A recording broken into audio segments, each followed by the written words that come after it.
Today is lesson 14. We're going to review the procedures and do a quick warm-up, after which we're going to practice or show you ways to practice your 2s, your 3s now, and your 4s, your 5s, your 9s, and 10s. There will be some other worksheets that will be going home so that you can practice using some quick checks and some checkups to see if you're actually on the ball with those.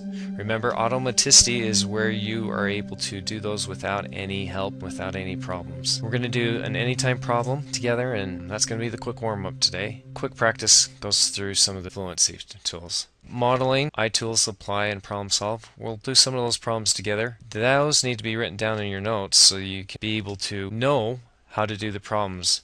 And I've got to slip in some quick games for you because math is all about being able to do some games so that you remember how to do those multiplications easier. Okay, procedures, process. Remember, you should have your green notebook. That way you transport your answers to and from home. We're trying to have a video on Mondays and Wednesdays so that we can talk about and discuss your homework on Wednesdays and Fridays. Watch the video. The math objective really for this lesson is to build our fluency. Get those multiplications and divisions to the point where we can say it on the top of our head. Practice is good, but perfect practice makes perfect. So make sure you're doing those correctly. There's the lesson that we'll be doing in class. We'll be looking at some other strategies and make sense of some of the word problems. Let's try making sure we have the process down. First of all, understand the problem, then plan, then solve, then check. That is our 4-step process of being able to do problem solving. Let's go right into this problem right here. Check for understanding, plan, solve, and check. We have 4 people. We have Bella, Kate,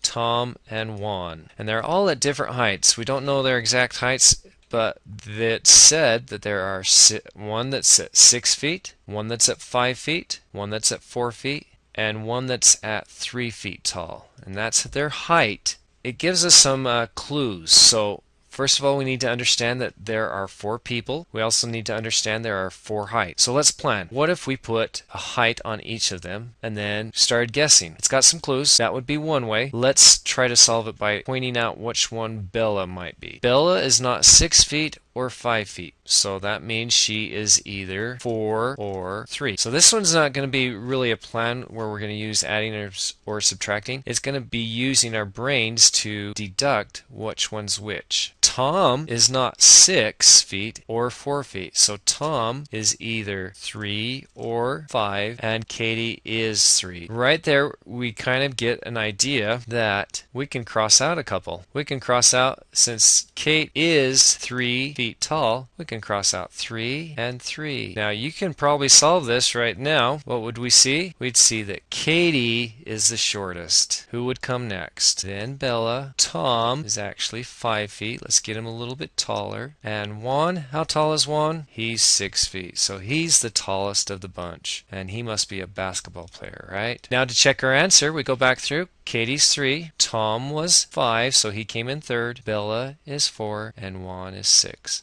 So we checked our answer. Always remember this: understand, plan, solve, and check. It might help you with the problems. That was our warm-up. Now for our quick practices. I wanted you to hear Hal Palmer today. His songs are a little bit different, and they're a little bit old-fashioned, but you can still learn from them. 4 times 1 is 4. 4 times 2 is 8. 4 times 3 is 12. 4 times 4 is 16. 4 times 5 is 20. 4 times 6 is 24. 4 times 7 is 28. 4 times 8 is 32. 4 times 9 is 36. 4 times 10 is 40. 4 times 11 is 44. 4 times 12 is 48. Remember these. Use these sheets. Went home with you. They are invaluable. You can do your count bys. You can do your mixed ups. You can even have somebody quiz you. Always, always, always try to see if you can do the hardest parts. And if you keep on practicing, you'll be able to do it. Let's go through this kind of fast. You got the 4s that you should be practicing, the 3s, the 9s, the 5s, the 10s, and of course the 2s. 2, 4, 6, 8. Who do we appreciate? The multiplication table. Remember, the 2s go all the way across. They go all the way down. And to find 2 times 6, you go across till you find the 6, and what is your answer? 12. Use this. Let's go into this problem. I want you to see some of these as they're used. Emily knows that 4 times 10 equals 40. Use subtraction and multiples of 9 to find 4 times 9. I'm going to use the math board to help me. Now I know 4 times 10 is 40. To help me with this problem, I can use subtraction and multiples of 9 to find 4 times 9. So I could go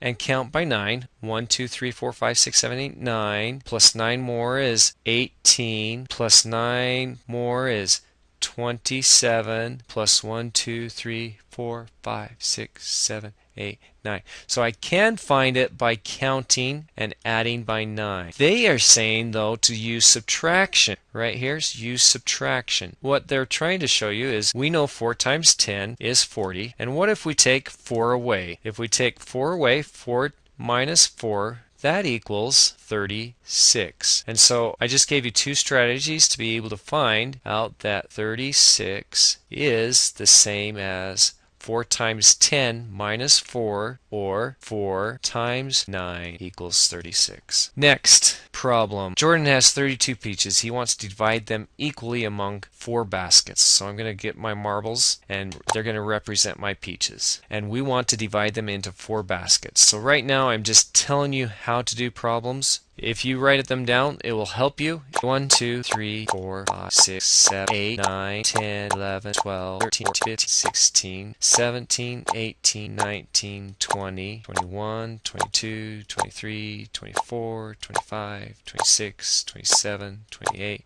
29, 30. It's asking me to put it in how many groups? Right here, 4. So I'm going to go 1, 2, 3, 4. Great, I have 32 divided by 4. I have to put in the answer. I'm going to type in 8. 32 divided by 4 equals 8. What if I put 6? I think it's 6. I'm going to check my answer. Try again. Let's try 8, because I'm the teacher. I know the answer.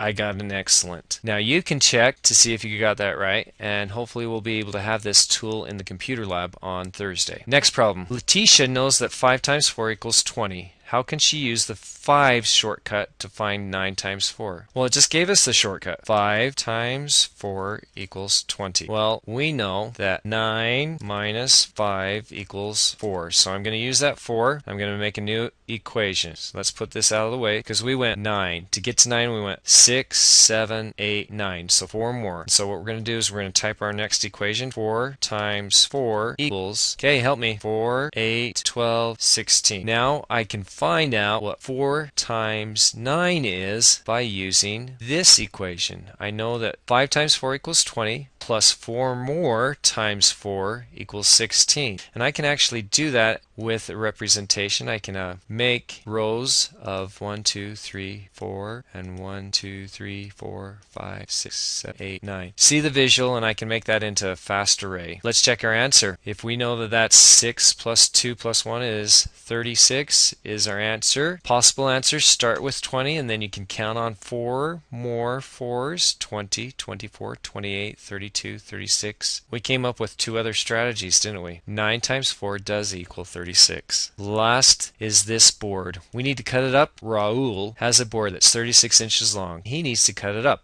He wants to saw it into equal pieces 9 inches long. Now I could really get out a ruler and measure it 9 inches long here and cut it off 9 inches long, but we've seen this equation today, and let's type it in. 36 divided by 9. Notice I don't have the divide sign, I just have 36 slash 9. It is a fraction. How many 9s are in 36? Let's check our answer. The answer is 4. And notice they've put a P there. To really get an answer, you need a box or a line there, right?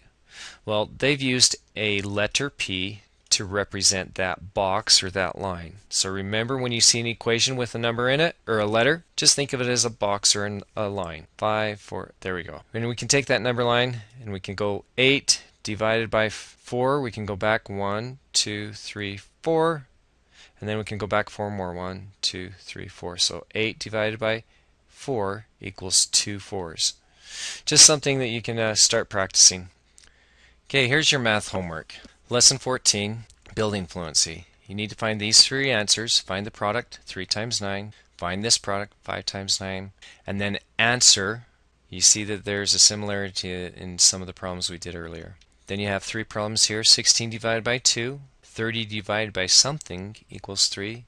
4 times something equals 12. You have 2 story problems. Marcus puts shoes on 5 horses at his family's farms. How many horseshoes altogether? A carousel has 40 horses. There are 4 horses in each row. How many rows are there on the carousel? This problem, the park has 4 swing sets with the same number of swings on each set. How many swings are in each swing set? This one's going to be a little bit of thinking on your part. Suppose your teacher tells you to write a word problem using the number 3. Which one of these would you use? And then write and solve a word problem using that object. Okay, one challenge problem. On Tiny Town, I just built another store. How many total businesses do I have now? If you look over here, it shows food has 7, service has 7, recreation has 7, retail has 7, creative has 7. And what should I build next? Why? Now for a couple of the games, and I'll be really quick with these. You see, I've got one that's going to be on the website, and this is our academic skill builders, and that I have as a link, and this one you can do online. This one you can do with cards. If you notice, there is pick 2 cards and multiply the numbers, and you can vary on this. For a challenge, I made the king's 20 points, or the number 20. So if you come up with a king, you have to times it by 20. Let's see. We got 2, pull it out, times 9. 2 times 9 equals 18. And you can actually do that with a partner. Here's another one, bowling for 4s. And notice they've labeled these 32, 12, 48, and those are all multiples of 4. You roll the ball by rolling the dice. Roll it, you get 5, 6, 7. 7 times 4 is 28. Now if you roll it again and you get 7 again, you'd have to put it in the gutter. But 4 times 9 is, I almost put it on 20, is 36. There's a couple other games, but I wanted you guys to see that there's some ways that you invent. Invent a game or play a game. Student pairs can invent a game and they can play solve the stack, play hard cards. These will actually go home with you, but go for speed. You do that all the time when you do your multiplications. Invent a rhyme or a song. Come up with a rhyme or a song. And last but not least, write a word problem. Might as well. That's all I have for today. If you notice our plan, we're on lesson 14 and we have multiplying, dividing by 1s and 0s, and we've got some games that we're going to be playing with next week. And then we have the test, which will probably be the end of the next week, 1, 2, 3, 4, 5, or the beginning of the week after. So that's all I have for today. We'll see you next time. Bye.